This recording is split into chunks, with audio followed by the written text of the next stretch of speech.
सहना भवतु सहनौ भुनक्तु सह वीर्यङ्करवावहै तेजस्विनावधीतमस्तु मा विद्विषावहै। ओम शांति शांति शांति। ओम श्रुतिस्मृतिपुराणानाम् आलयं करुणालयं नमामि भगवत्पादं शङ्करं लोकशङ्करं नमामि भगवत्पादशङ्करं लोकशङ्करम् वन्दे तं सच्चिदानन्दं यतिवर्यं महामतिं वेदवेदान्ततारज्ञं सद्गुरुं प्रणतोऽस्म्यहम् सदाशिवसमारम्भां शङ्कराचार्यमध्यमाम् अस्मदाचार्यपर्यन्तां वन्दे गुरुपरम्पराम्।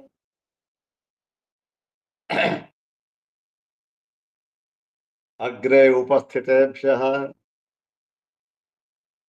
भवद्भ्यः सर्वेभ्यो जिज्ञासुभ्यः हार्दान् प्रणामान् समर्पयामि। ब्रह्मसूत्र शांकर भाष्ये तृतीयाध्याये तृतीये पादे सूत्रद्वयात्मकेऽस्मिन् षड्विंशतितमे आदराधिकरणे तस्मिन् आदराधिकरणे उपनिबद्धयोः सूत्रयोः द्वयोः इदानीं द्वितीयम् अन्तिमं सूत्रम् तस्मिन् अधिकरणे अन्तिमं सूत्रं द्विवारं पठित्वा सूत्रार्थं तद्भाष्यभागं च यथाचार्यानुग्रहं विचारयामः। इदं सूत्रं पादादितः एकचत्वारिंशं सूत्रम्। सर्वाग्रे शंकर भगवत पूज्यपादानां प्रशस्ति श्लोकमेकं पठित्वा तेषां पादारविन्दयोः शिरसा प्रणिपत्य अनुग्रहं च प्राप्य प्रकृतम् एकचत्वारिंशं सूत्रं तद्भाष्यभागं च यथाचार्यानुग्रहम् इदानीं विचारयामः। सर्वाग्रे शंकर भगवत पूज्यपादानां प्रशस्ति श्लोकमेकं द्विवारं पठामः। ओम महामोहपङ्के विरिञ्चाचरान्तं प्रजाहस्तिनं मग्नमालोक्य भाष्यैः जलैः क्षालयित्वात्मविद्यादिवम्यो नयत्येकलं शङ्करं तं नमामि। ओम महामोहपङ्के विरिञ्चाचरान्तं प्रजाहस्तिनं मग्नमालोक्य भाष्यैः जलैः क्षालयित्वात्मविद्यादिवम्यो नयत्येकलं शङ्करं तं नमामि। शङ्करं तं नमामि। अथ श्रीमच्छङ्कर भगवतः कृतौ शारीरकमीमांसा भाष्ये तृतीये साधनाध्याये तृतीये पादे द्विसूत्रात्मकं षड्विंशम् आदराधिकरणम्। ओम आदरादलोपः ಓಂ ಉಪಸ್ಥಿತೆ ತಸ್ತದ್ವಚನಾತ್ ಇಮೇ ದ್ವೇ ಸೂತ್ರೆ ತಸ್ಮಿನ್ ಆದರಾಧಿಕರಣೆ ಉಪನಿಬದ್ಧೆ ಭಗವತಾ ಸರ್ವಜ್ಞೇನ ಆಚಾರ್ಯೇಣ ಬಾದರಾಯಣೇನ ಇದಾನೀಂ ತಸ್ಮಿನ್ ಅಧಿಕರಣೆ ಅಂತಿಮಂ ಸೂತ್ರಂ ದ್ವಿವಾರಂ ಪಠಾಮಃ. ಓಂ ಉಪಸ್ಥಿತೆ ತಸ್ತದ್ವಚನಾತ್ ಓಂ ಉಪಸ್ಥಿತೆ ತಸ್ತದ್ವಚನಾತ್.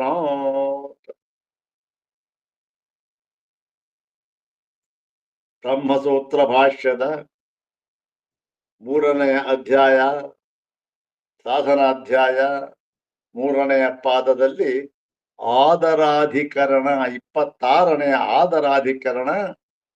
ಆ ಆದರಾಧಿಕರಣದಲ್ಲಿ 2 ಸೂತ್ರಗಳು ಉಪನಿಬದ್ಧವಾಗಿವೆ. ಅದರಲ್ಲಿ ಕೊನೆಯ ಸೂತ್ರವನ್ನು ನಾವು ಈಗ ವಿಚಾರ ಮಾಡ್ತಾ ಇದ್ದೇವೆ.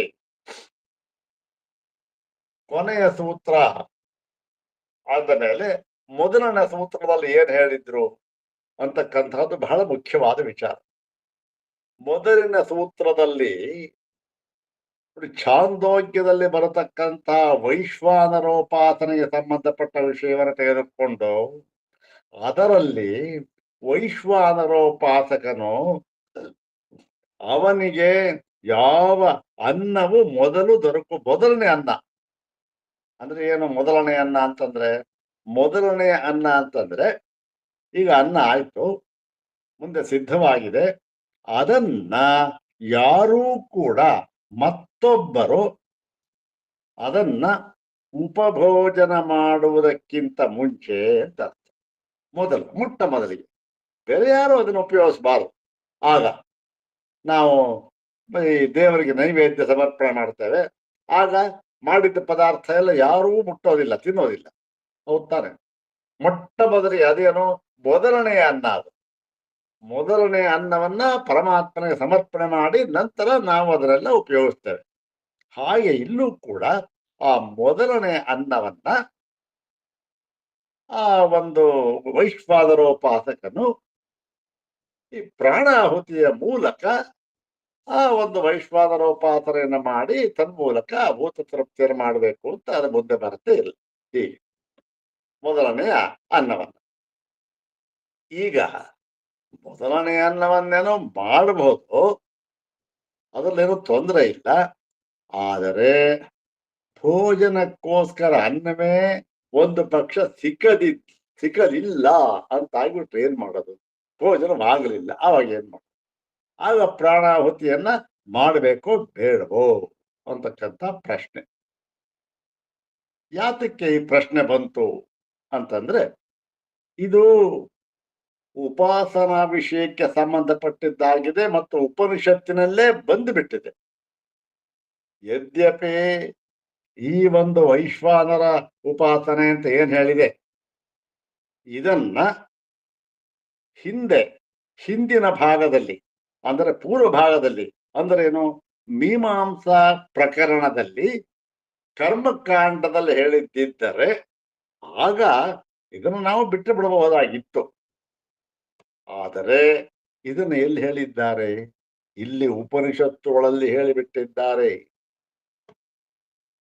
ಆದ್ದರಿಂದ ನಾವು ಈ ಉಪನಿಷದ್ವಾಕ್ಯವೆಲ್ಲವೂ ಕೂಡ ಈ ನಿರ್ವಿಶೇಷವಾದ ಪರಬ್ರಹ್ಮದಲ್ಲೇ ಪರ್ಯವಸಾನವಾಗುತ್ತದೆ, ಅದು ಹೇಗೆ ಎಂಬುದನ್ನು ನಾವು ತೋರಿಸಿಕೊಡುತ್ತೇವೆ ಎಂದು ಹೊರಟಾಗ ಇದನ್ನು ತೆಗೆದುಕೊಳ್ಬೇಕಷ್ಟೆ. ಯಾಕೆ? ಇದು ಉಪನಿಷತ್ ವಾಕ್ಯ. ಹೀಗಾಗಿ ಈ ಪ್ರಕರಣ ತೆಗೆದುಕೊಂಡಿದ್ದಾರೆ. ಇಲ್ಲಿ ಈಗ ಸಂದರ್ಭ ಅರ್ಥ ಆಯ್ತಲ್ಲ. ಭೋಜನ ಅದು ಭೋಜನ ಸಿದ್ಧವಾಗಿದೆ.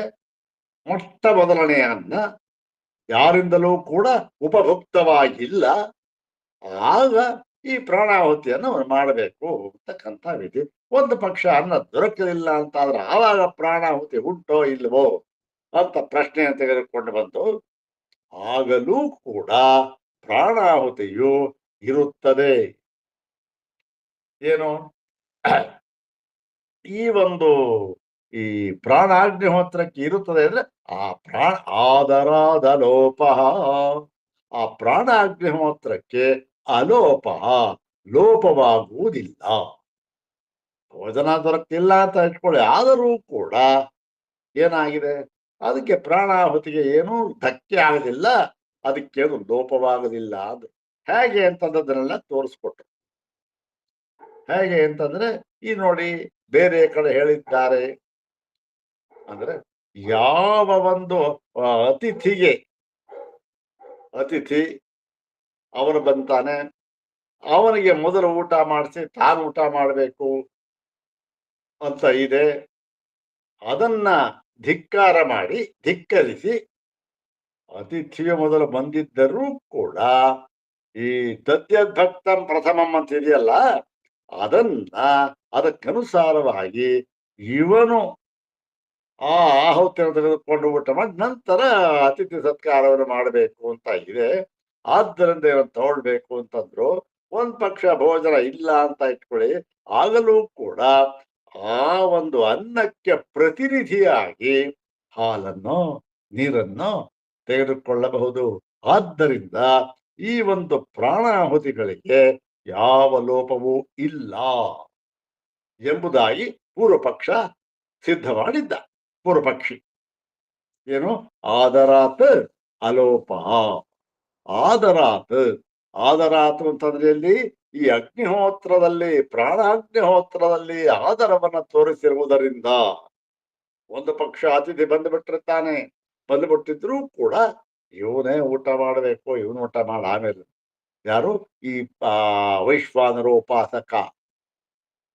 ಹೀಗೆ ಅಗ್ನಿಹೋತ್ರದಲ್ಲಿ ಆದರವನ್ನು ತೋರಿಸಿರುವುದರಿಂದ ಏನಾಗುತ್ತೆ, ಈ ಒಂದು ಪ್ರಾಣಾಗ್ನಿಹೋತ್ರಕ್ಕೆ ಅಥವಾ ಆಹುತಿಗಳಿಗೆ ಲೋಪವಿಲ್ಲ ಅಂತ ಹೇಳಿದ್ರು. ಪೂರ್ವ ಪಕ್ಷಿ ಸಿದ್ಧ ಮಾಡಿದೆ. ಈಗ ಅದು ಸರಿಯೇ ಅಥವಾ ತಪ್ಪೇ ಎಂಬುದಾಗಿ ಈಗ ವಿಚಾರ ಮಾಡ್ತಾ ಇದ್ದಾರೆ.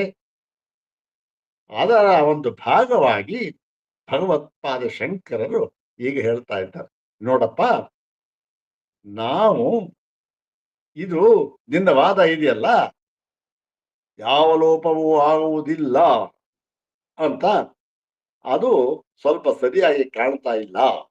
ಯಾಕೆ ಸ್ವಾಮಿ ಅಂತಂದ್ರೆ, ನಮ್ಮ ಗುರುಗಳಾದ ಭಗವಾನ್ ಬಾದರಾಯಣರು ನೋಡು ಈ ಸೂತ್ರವನ್ನು ಮಾಡಿಬಿಟ್ಟಿದ್ದಾರೆ. ಯಾವ ಸೂತ್ರ? ಅದೇ ಈ ಸಿದ್ಧಾಂತ ಸೂತ್ರ. ಯಾವುದದು? ಓಂ ಉಪಸ್ಥಿತೆ ತಸ್ತದ್ವಚನಾತ್, ಓಂ ಉಪಸ್ಥಿತೆ ತಸ್ತದ್ವಚನಾತ್ ಸೂತ್ರವನ್ನು ಮಾಡಿದ್ದಾರೆ. ಏನು ಸ್ವಾಮಿ ಈ ಸೂತ್ರಕ್ಕೆ ಅರ್ಥ ಏನು ಅಂತಂದ್ರೆ, ಅದನ್ನ ಹೇಳ್ತೇವೆ ಇವಾಗ ಅಂತ ಹೇಳಿ ಈಗ ಶುರು ಮಾಡ್ತಾ ಇದ್ದಾರೆ ಭಗವತ್ಪಾದ ಶಂಕರರು. ಯಾವುದಕ್ಕೆ? ಆ ಬಾದರಾಯಣರ ಸೂತ್ರಕ್ಕೆ, ಸಿದ್ಧಾಂತ ಸೂತ್ರಕ್ಕೆ ತಮ್ಮ ಒಂದು ಅಮೋಘವಾದ ಭಾಷ್ಯವನ್ನ ಈಗ ಶುರು ಮಾಡ್ತಾ ಇದ್ದಾರೆ. ಎಷ್ಟು ಒಂದು ಜ್ಞಾನ ಭಂಡಾರ ಅಂತಕ್ಕಂಥದ್ದು ಅಪರಿಮಿತ. ಯಾವುದೇ ತಗೊಳ್ಳಿ ಸಮನ್ವಯ ಮಾಡ್ತಾರೆ.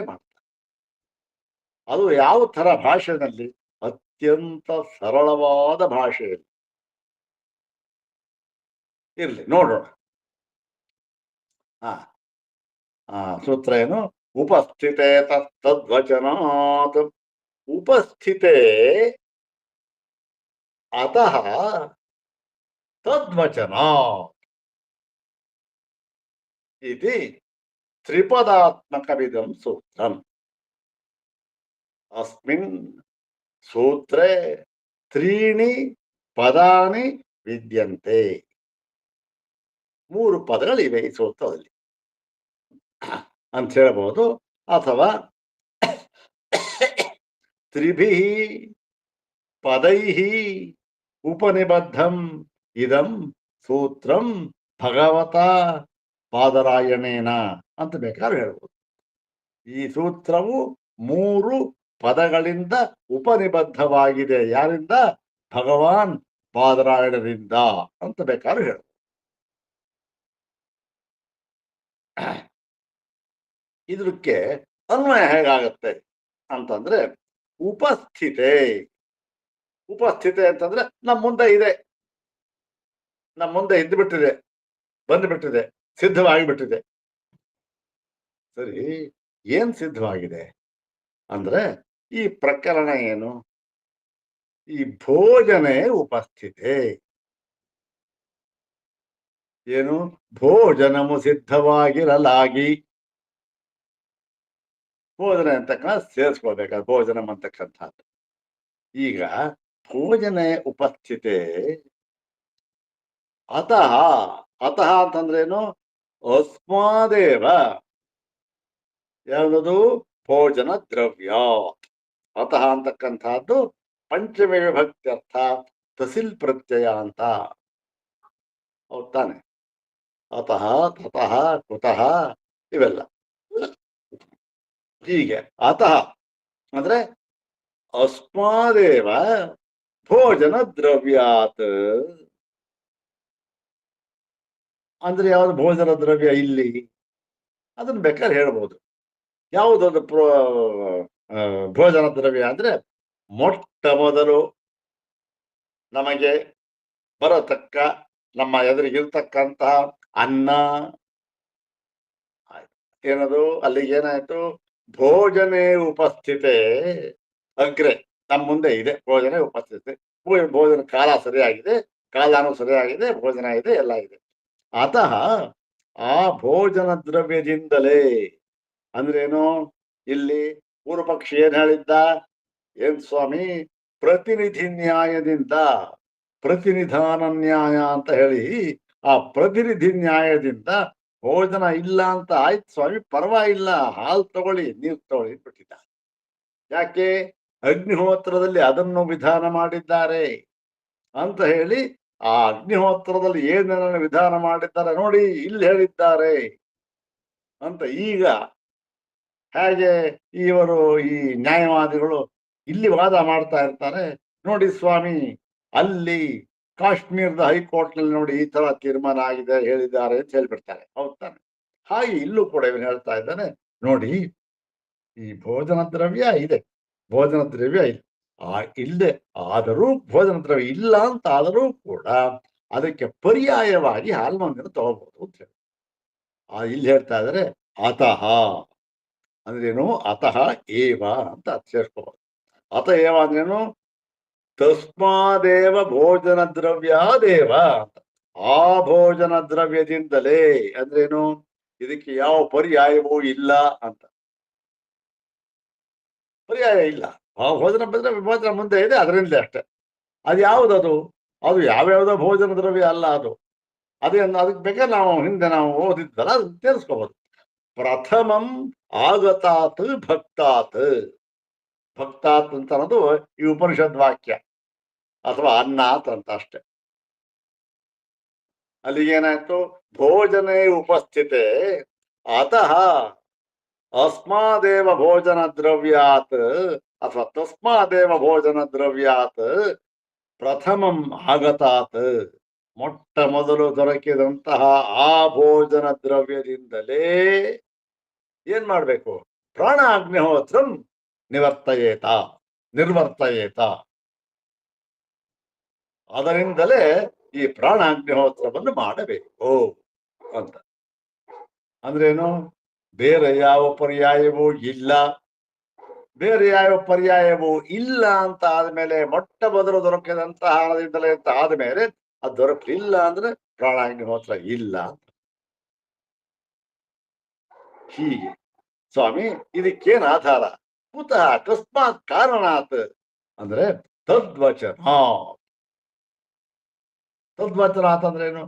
ಆ ರೀತಿ ವಚನ ಉಪನಿಷತ್ ವಾಕ್ಯ ಇದ್ದು ಬಿಟ್ಟಿದೆ.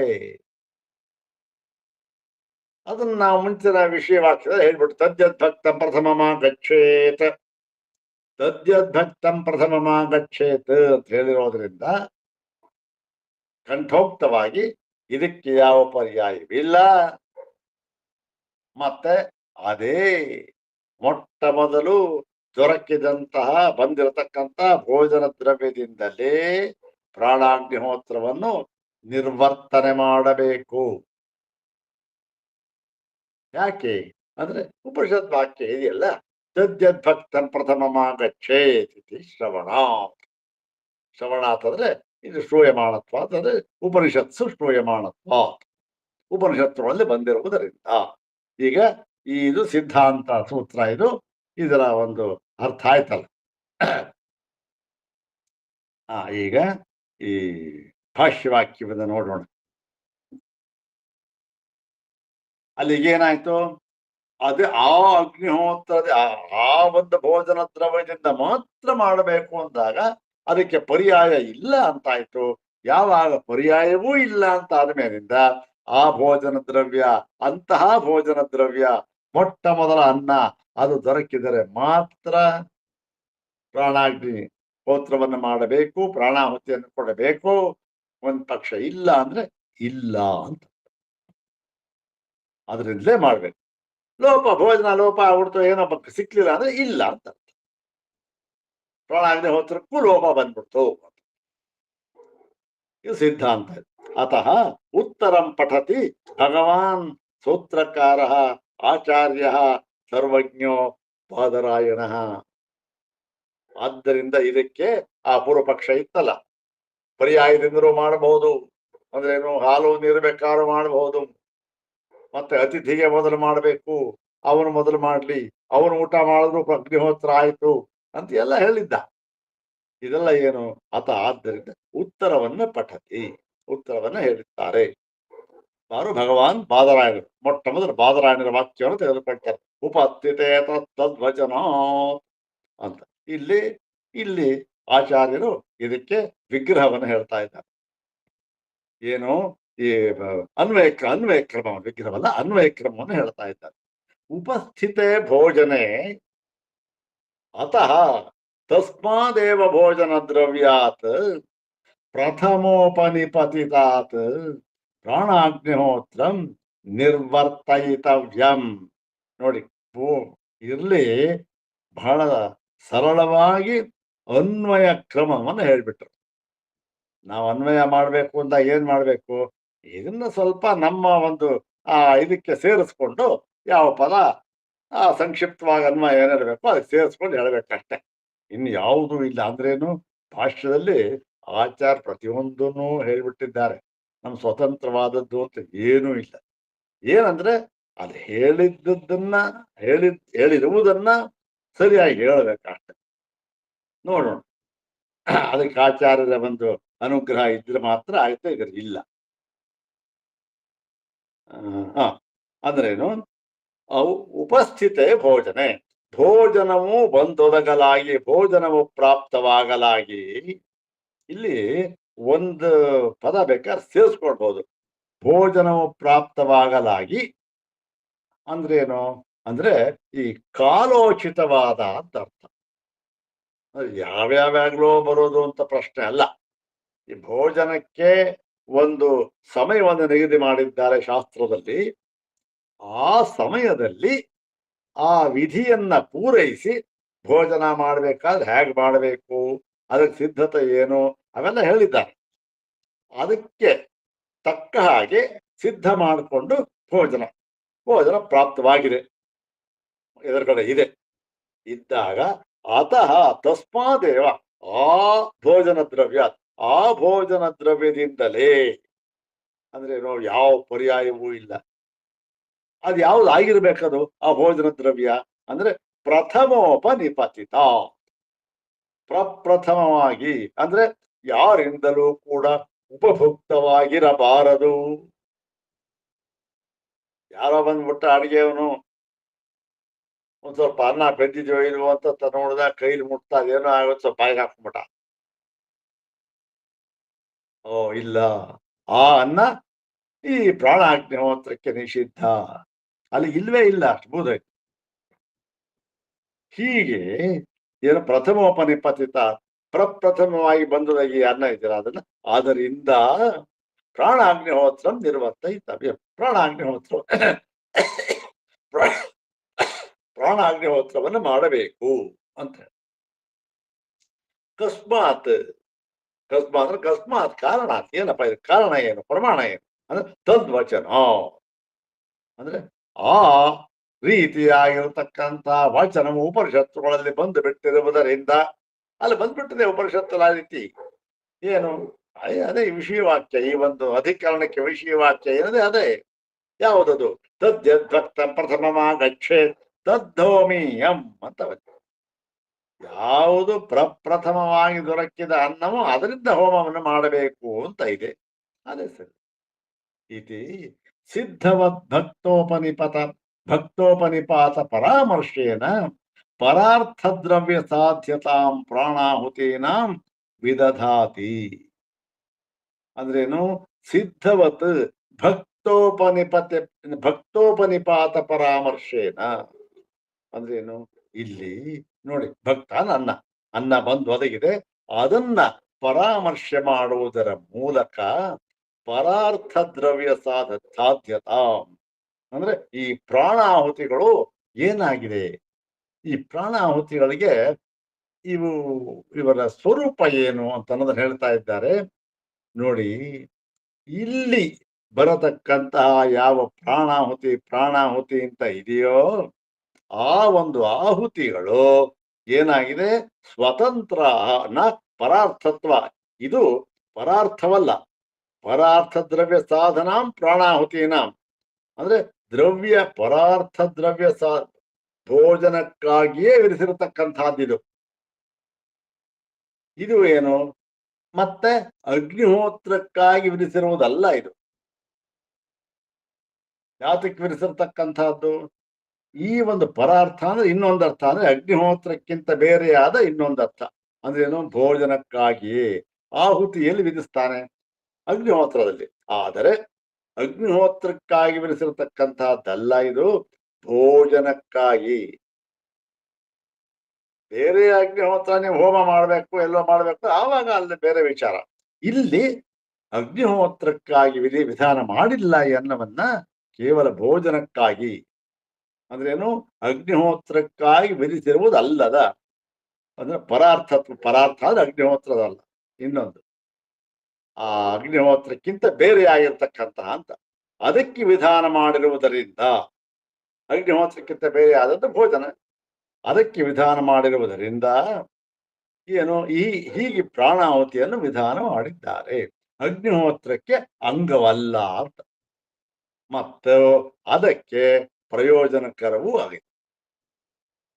ಇದು ಅಗ್ನಿಹೋತ್ರಕ್ಕೆ ಯಾವ ಅಂಗವೂ ಅಲ್ಲ, ಅದಕ್ಕೆ ಪ್ರಯೋಜನವೂ ಅಲ್ಲ, ಅದಕ್ಕೆ ಸಂಬಂಧಪಟ್ಟಿದ್ದು ಅಲ್ಲ. ಇದು ಭೋಜನಕ್ಕೆ ಸಂಬಂಧಪಟ್ಟಿದ್ದು, ಆಗ ಮಾಡ್ತಕ್ಕಂಥದ್ದು ಅಂತ ಹೇಳಿ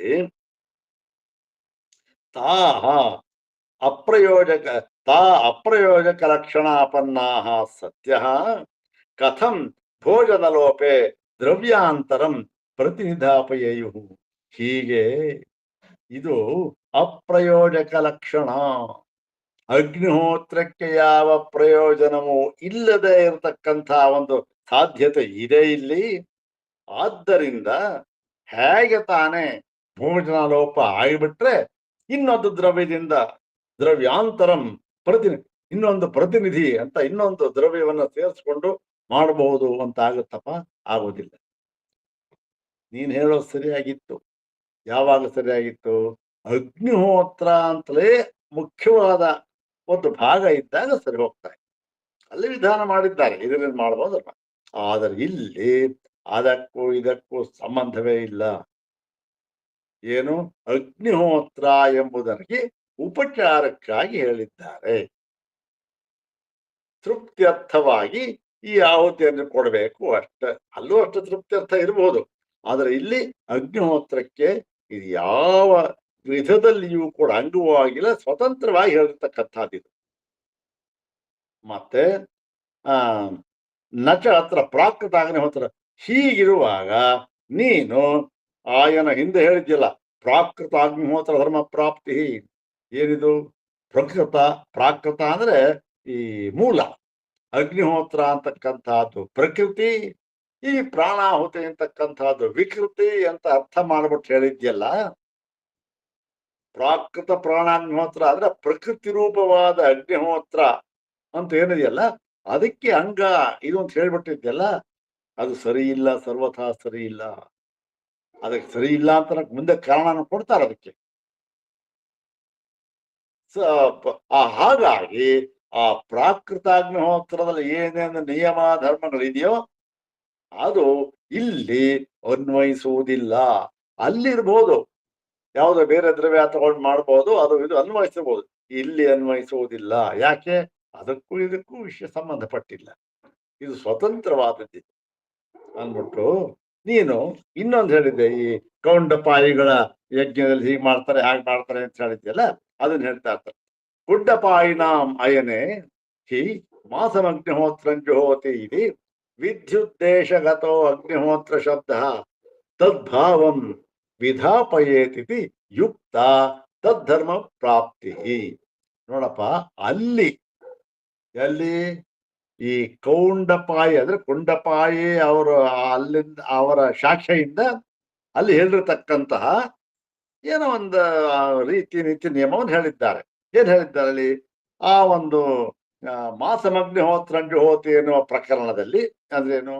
ಮಾಸಂ ಅಂದ್ರೆ ತಿಂಗಳವರೆಗೆ, ಅಗ್ನಿಹೋತ್ರಂಜುಹೋತಿ ಅಗ್ನಿಹೋತ್ರವನ್ನು ಹೋಮ ಮಾಡಬೇಕು ಅಂತ ಹೇಳಿದ್ದಾರಲ್ಲ, ಅಲ್ಲಿ ವಿಧಿಯುದ್ದೇಶಗತ ಅಗ್ನಿಹೋತ್ರ ಶಬ್ದ ತತ್ವ, ಅಲ್ಲಿ ಯಾವ ವಿಧಿಗೋಸ್ಕರ ವಿಧಿಯನ್ನು ಉದ್ದೇಶ ಮಾಡಿ ಅಗ್ನಿಹೋತ್ರವನ್ನು ಹೇಳಿದ್ದರೋ ಅಲ್ಲಿ ಈ ಒಂದು ನೀನು ಹೇಳಿದ್ದ ನಿಯಮವೆಲ್ಲ ಕೂಡ ವಿಧಾಪಯತ ಆಗಬಹುದು, ಯುಕ್ತವಾಗಿದೆ. ಅಲ್ಲಿ ಪರ್ಯಾಯದಿಂದ ಮಾಡಬಹುದು, ಅಥವಾ ಬೇರೆ ಅತಿಥಿಗಳಾದ ಹೋದ್ರೆ ಅವ್ರಿಗೂ ತೃಪ್ತಿ ಆಗುತ್ತೆ, ಎಲ್ಲ ಏನೋ 2-3 ಪಾಯಿಂಟ್ ಹೇಳಿದ್ದ, ಅವೆಲ್ಲ ಅಲ್ಲಿ ಹೊಂದುತ್ತೆ. ತದ್ಧರ್ಮ ಪ್ರಾಪ್ತಿ.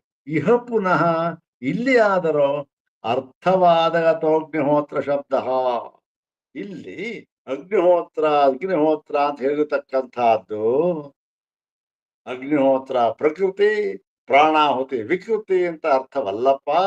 ಅಗ್ನಿಹೋತ್ರ ಅಂತಕ್ಕಂಥದ್ದು ಪ್ರಾಣಾಹುತಿಗಳಿಗೆ ಏನಾಗಿದೆ? ಕೇವಲ ಅರ್ಥವಾದ ರೂಪವಾಗಿದೆ. ಅದೇನು ಅದರ ಹೊಗಳಿಕೆ ಬಂದಿದ್ದಾರೆ ನೋಡಿ, ಇದು ಅಗ್ನಿಹೋತ್ರ ಅಂತ ಹೇಳ್ಬಿಟ್ಟಿದ್ದಾರೆ. ಯಾವುದನ್ನ? ಪ್ರಾಣಾಹುತಿಯನ್ನು ನಿರ್ವರ್ತನೆ ಮಾಡಬೇಕಲ್ಲ, ಅದನ್ನು ಕೂಡ ಅಗ್ನಿಹೋತ್ರ ಅಂತ ಹೇಳಿದ್ದಾರೆ. ಹೇಗೆ ಹೇಳಿದ್ದಾರೆ? ಅರ್ಥವಾದ ರೂಪದಿಂದ, ಅರ್ಥವಾದ ಹಾಗಾಗಿ ನ ತದ್ಭಾವಂ ವಿಧ, ಹಾಗಾಗಿ ನ ತದ್ವದ್ಭಾವಂ, ಹಾಗಾಗಿ ಅಲ್ಲಿ ಆ ಕೌಂಡಪಾಯಿಗಳು ಹೇಳಿದ್ರಲ್ಲ, ಅಲ್ಲಿ ಏನೇನೋ ನಿಯಮಗಳು, ಅದನ್ನ ಆ ಧರ್ಮಗಳನ್ನ ಇಲ್ಲಿ ಇಲ್ಲಿ ತರಬಾರದು, ಇಲ್ಲಿ ಪ್ರಾಪ್ತಿ ಇಲ್ಲ ಅದಕ್ಕೆಲ್ಲ. ಮತ್ತು ತದ್ಧರ್ಮ ಪ್ರಾಪ್ತೋ ಅಭ್ಯುಪಗಮ್ಯಮಾನಾಯಾಂ ಅಗ್ಯುದ್ಧರಣಾದಯೋಪಿ ಪ್ರಾಪ್ಯೇರನ್. ನೋಡಿ, ನೀವು ಆ ಧರ್ಮವನ್ನ ಇಲ್ಲಿ ತರುತ್ತೇವೆ ಅಂತ ಏನಾದ್ರು ಹಠ ಹಿಡಿದು ಬಿಟ್ರೆ ಆವಾಗ ಏನ್ ಮಾಡ್ಬೇಕು ಗೊತ್ತೇನು? ಬರೀ ಇದೊಂದನ್ನ ಯಾಕೆ ತರ್ತೀರಿ? ಪ್ರಾಣಾಹುತಿನ ತದ್ಧರ್ಮ ಪ್ರಾಪ್ತವು ಆ ಕೌಂಡಪಾಯಗಳ ಅನ್ನದಲ್ಲಿ ಹೇಳಿದ್ದಾರಲ್ಲ, ಎಲ್ಲಾ ಧರ್ಮಗಳು ಅದೇ ರೀತಿ ಅಂತ. ಅದೇ ರೀತಿ ಅಂದ್ರೆ ಎಲ್ಲಾನು ತರಬೇಕು. ಎಲ್ಲ ಅಂತಂದ್ರೆ ಏನು? ಅಗ್ನಿಯುದ್ಧರಣ, ಅಗ್ನಿ ಪರಿಸ್ತರಣ, ಇವೆಲ್ಲ. ಒಂದು ಅಗ್ನಿಹೋತ್ರ ಅಂತ ಮಾಡ್ಬೇಕಾದ್ರೆ ಪುರೋಹಿತರು ಮಾಡ್ತಾರಲ್ಲ, ಏನು ಅವಕ್ಕೆಲ್ಲ ರೇಖಾಕರಣ ಅಂತ ಮಾಡ್ಬೇಕು, ವೇದಿ ಅಂತ ಮಾಡ್ಬೇಕು, ಆ ಒಂದು ದರ್ಭೆ ಅಂತ ಇರಬೇಕು, ಅದನ್ನ ಪರಿಸ್ತರಣ ಅಂತ ಮಾಡ್ಬೇಕು. ಪರಿಸ್ತರಣ ಅಂದ್ರೆ ದರ್ಭೆನ ಇಡ್ತಾರೆ, ಇಟ್ಬಿಟ್ಟು ಹೀಗೆ ಹರಡುತ್ತಾರೆ. ಪರಿಸ್ತರಣ ಹರಡ್ತಕ್ಕಂಥದ್ದು ಅದ್ರೆ ಇವೆಲ್ಲ ಮಾಡ್ಬೇಕಲ್ಲ. ಅಲ್ಲಪ್ಪ, ಊಟ ಮಾಡುವಾಗ ದರ್ಬೆ ಗಿರ್ಬೆ ಇದೆಲ್ಲ ಮಾಡಿ ಇಲ್ಲ ಆಗತ್ತದ. ಮುಖ್ಯವಾದದ್ದೇ ಇದು ಅಲ್ಲ. ಅಗ್ನಿಹೋತ್ರ ಅಂತ ಹೇಳಿರ್ತಕ್ಕಂಥದ್ದು ಕೇವಲ ಅರ್ಥವಾದ ಮಾತ್ರ. ಹಾಗೆ ಅಂದ್ಬಿಟ್ಟು, ಹಾಗಾದ್ರೆ ಅರ್ಥವಾದ ಅಲ್ಲ, ಮುಖ್ಯವಾದಿ ಅದು ಪ್ರಕೃತಿ, ಇದು ವಿಕೃತಿ ಅಂತ ಹೇಳ್ಬಿಟ್ಟಿದೇನು? ಎಲ್ಲಾ ಧರ್ಮಗಳನ್ನು ತೆಗೆದುಕೊಂಡ ಅಗ್ನಿಯುದ್ಧರಣ, ಪರಿಸ್ತರಣ, ಮತ್ತೆ ಆಧಾನ, ಮತ್ತೆ ಎಲ್ಲ ಅದೆಲ್ಲ ಮಾಡಕ್ಕಾಗತ್ತಾ ಇಲ್ಲಿ ಭೋಜನ ಸಂದರ್ಭದಲ್ಲಿ? ಆದ್ದರಿಂದ ನಚ ಅತಿ ಸಂಭವ, ಅದ್ಯಾವ ಸಂಭವ ಇಲ್ಲ. ಮತ್ತು ಅಗ್ಯುದ್ಧರಣಂತಾವತ್ ಹೋಮಾಧಿಕರಣ ಭಾವಾಯ, ಇಲ್ಲಿ ಅಗ್ನಿಯುದ್ಧರಣ ಅಂದ್ರೆ ಅಗ್ನಿಯನ್ನ ಉದ್ಧಾರ ಮಾಡಬೇಕು, ಅಗ್ನಿಯನ್ನ ಪ್ರತಿಷ್ಠಾಪನೆ ಮಾಡಬೇಕು ಅಂತಕ್ಕಂಥ ಮೊದಲು ಹೋಮಾಧಿಕರಣ ಭಾವಾಯ, ಇಲ್ಲಿ ಹಾಗಂತ ಹೇಳಿರ್ತಕ್ಕಂಥದ್ದು ಹೋಮ, ಅದರಲ್ಲಿ ಅಧಿಕರಣ ಭಾವಾಯ. ಅಧಿಕರಣ ಅಂತಂದ್ರೆ ಏನು?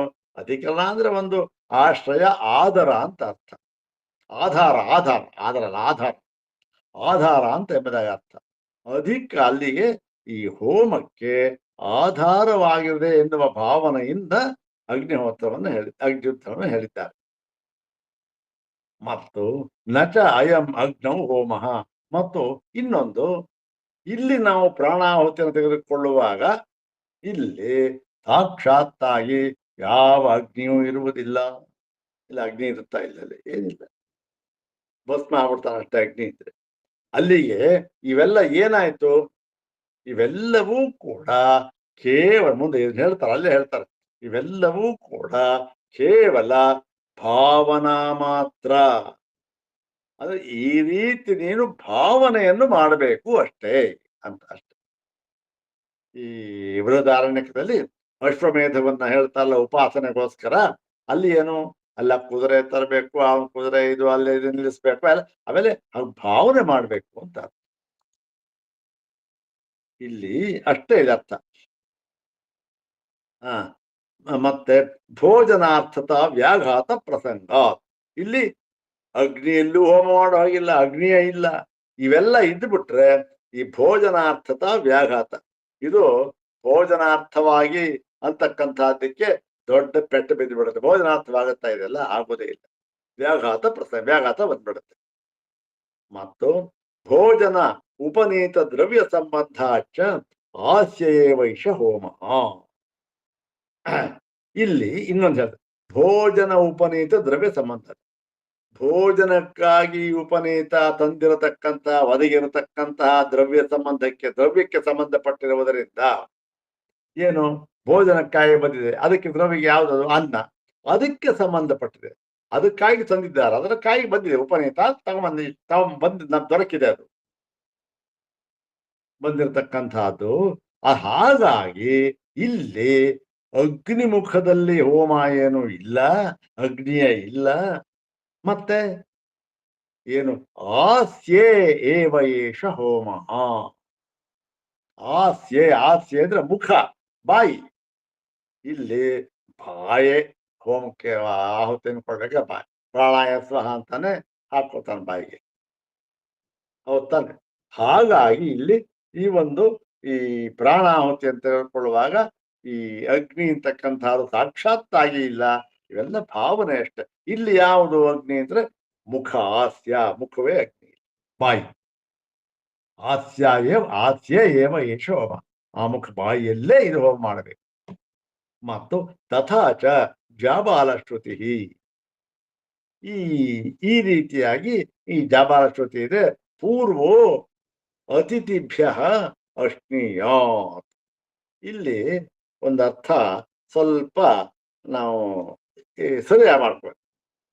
ಅತಿಥಿಭ್ಯ ಅಂತ ಇದೆ. ಅತಿಥಿಭ್ಯ ಅಂತನ್ನುವಾಗ ಇದು ಯಾವ ವಿಭಕ್ತಿ ಅಂದ್ರೆ ಇಲ್ಲಿ ಪಂಚಮಿ ವಿಭಕ್ತಿ ಅರ್ಥ, ಚತುರ್ಥಿ ವಿಭಕ್ತಿ ಅರ್ಥವಲ್ಲ. ಚತುರ್ಥಿ ವಿಭಕ್ತಿ ಅರ್ಥ ಆಗ್ಬಿಟ್ರೆ ಅವ್ರಿಗೇನ್ ತಾಗ್ಬಿಡುತ್ತೆ, ಮುಂಚೆ ಅವನಿಗೆ ಮಾಡಬೇಕು, ಯಾರಿಗೆ ಅತಿಥಿಗೆ ಭೋಜನ ಮಾಡಿಸಬೇಕು, ಆಮೇಲೆ ತಾನು ಮಾಡ್ಬೇಕು, ಇದು ನಿಯಮ. ಇದು ಅತಿಥಿ ಭೋಜನ ಸತ್ಕಾರ ಮೊದಲು, ಆಮೇಲೆ. ಆದ್ರೆ ಇಲ್ಲಿ ಹಾಗಿಲ್ಲ. ಇಲ್ಲಿ ಏನಾಗುತ್ತೆ, ಇಲ್ಲಿ ಅದಕ್ಕೆ ಪಂಚಮ್ಯರ್ಥವನ್ನು ಮಾಡಬೇಕು. ಪೂರ್ವ ಅತಿಥಿಭ್ಯ ಅಂದ್ರೆ ಅತಿಥಿಭ್ಯೋ ಪೂರ್ವ, ಅತಿಥಿಗಳಿಗಿಂತ ಮುಂಚೆ. ಅತಿಥಿಗಳ ಪಂಚವಿಭಕ್ತಿ ಅತಿಥಿಗಳಿಗಿಂತ ಅಂತ, ಅತಿಥಿಗಳಿಗಿಂತ ಮುಂಚೆ ಅಶ್ನೀಯಾತ್, ತಾನು ಊಟ ಮಾಡಬೇಕು. ಯಾಕೆ? ಪ್ರಥಮ ಅನ್ನ ಇದು, ಪ್ರಥಮ ಭಕ್ತಂ, ಮೊಟ್ಟ ಮೊದಲನೇ ಅನ್ನ ಇದು.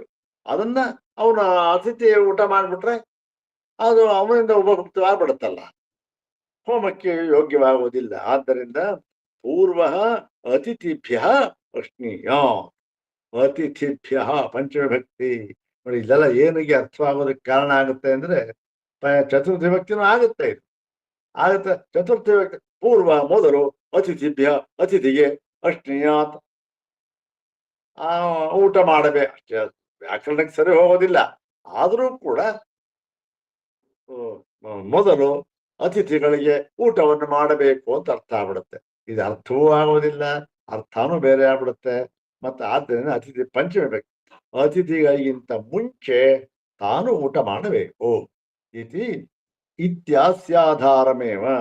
ನೋಡಿ ಇದೆಲ್ಲ ಪದ ವಿಭಾಗನ ಬಹಳ ಇದಾಗಿ ಮಾಡ್ಬೇಕು, ಗೊತ್ತಿರ್ಬೇಕಲ್ಲ ಇದು ಪ್ರಸಂಗ. ಇತಿ ಇದೇನದು? ಇತಿ ಹಾಸ್ಯ ಆಧಾರಮೇವ. ಹಾಸ್ಯ ಆಧಾರ, ಹಾಸ್ಯ ಅಂದ್ರೆ ಮುಖ, ಆಧಾರ ಅಂದ್ರೆ ಮುಖ. ಹೀಗೆ ಇಲ್ಲಿ ಅಗ್ನಿ ಅಲ್ಲ, ಸಾಕ್ಷಾತ್ ಅಗ್ನಿ ಅಲ್ಲ, ಆಧಾರಮೇ ಹಾಸ್ಯಾಧಾರ ಅಂದ್ರೆ ಈ ಮುಖ ಇದೆಯಲ್ಲ ಅದರ ಒಂದು ಆಧಾರ. ಅದರೆಲ್ಲ ಅದನ್ನ ಇಮಾಂ ಹೋಮ ನಿರ್ವೃತ್ತಿಂ ದರ್ಶಯತಿ. ಮುಖವೆಂಬ ಆಧಾರದಿಂದ ಅದರಲ್ಲೇ ಈ ಹೋಮ ನಿರ್ವೃತ್ತಿಯನ್ನು ಪ್ರಾಣಾಹುತಿ ಇದೆಯಲ್ಲ ಅದನ್ನ ನಾವು ಮಾಡಬೇಕು ಎಂಬುದಾಗಿ ಇದು ಸಿದ್ಧವಾಯಿತು. ದರ್ಶಯತಿ ಯಾವುದರ ಆಧಾರದ ಮೇಲೆ? ಉಪನಿಷತ್ ವಾಕ್ಯಗಳ ಮೇಲೆ ಸಿದ್ಧವಾಯಿತು ಅಂತ ಹೇಳಿದ್ದಾರೆ. ಇದಕ್ಕೆ ಇನ್ನೂ ಒಂದು ಕೆಲವು ನ್ಯಾಯಗಳು ಮತ್ತೆ ನೀನು ಹೇಳದಾಗೆ ಎಲ್ಲ ಅದನ್ನ ತಗೊಂಬಿಟ್ರೆ ಏನಾಗತ್ತೆ ಅಂತಕ್ಕಂಥದ್ದನ್ನೆಲ್ಲ ಮುಂದೆ ಹೇಳಿದ್ದಾರೆ. ಅದನ್ನ ನಾಳೆ ದಿವಸ ನೋಡೋಣ. ಓಂ ಶಾಂತಿ ಶಾಂತಿ ಶಾಂತಿ. ಓಂ ತತ್ಸತ್.